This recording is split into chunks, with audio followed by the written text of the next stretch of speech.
లేదా ఎవరో తీసిన వీడియో కాపీ చేస్తాం అన్నమాట. సో అట్లా చేసే వరకు మనం ఏం చేయాలా, మన వీడియో ఏదైతే వీడియో మంచిగా తీస్తామో సో మనకు అనిపిస్తుంది వీడియో మంచిగా తీసినాం. సో అట్లా వీడియో అనేది ఆ వీడియోని బూస్ట్ చేయాలా. ఆ బూస్ట్ చేసిన తర్వాత మనకి వ్యూస్ ఎలా వస్తాయి అంటే ఇక్కడ చూపిస్తుంది చూడండి, మీకు లైవ్ ప్రూఫ్ చూపిస్తుంది చూడండి. ఇక్కడ స్క్రీన్ రికార్డ్ అయితే ఆన్ చేశాను చూడండి, స్క్రీన్ రికార్డ్ చూపిస్తుంది చూడండి. ఫస్ట్ ఆఫ్ ఆల్ గాయస్ ఇక్కడ చూడండి, ఈ షార్ట్ వీడియో అనేది వీడియో అప్లోడ్ చేశాను. ఎన్ని డేస్ అవుతుంది అండి? వీడియో అప్లోడ్ చేసి 6 డేస్ అవుతుంది. 6 డేస్ అవుతుంది కదా వీడియో అప్లోడ్ చేసి. నాకు ఎన్ని వ్యూస్ వచ్చినాయండి? 4.4K వ్యూస్ వచ్చినాయి. ఇప్పుడు వ్యూస్ వచ్చినాయి. సో నాకు ముందు ఎలా వ్యూస్ వచ్చినాయి అంటే గాయస్ చూపిస్తుంది చూడండి, వీడియో పర్ఫార్మెన్స్ కి వెళ్ళిపోతే. సో గాయస్ ఇక్కడ చూడండి, రేస్ అనేది ఇట్లా తగ్గిపోతా ఉండే, ఇక్కడ పైకి పోతుంది చూడండి. సో ఇప్పుడు మొత్తం ఇట్లా పైకి పోతుంది చూడండి, ఇట్లా పైకి పోతుంది. ఎందుకు పోతుంది ఇది?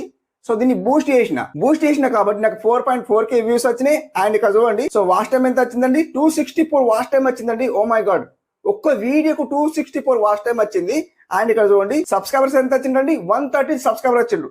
లైవ్ ప్రూఫ్ చూడండి, లైవ్ ప్రూఫ్ చూపిస్తున్నాను గాయస్.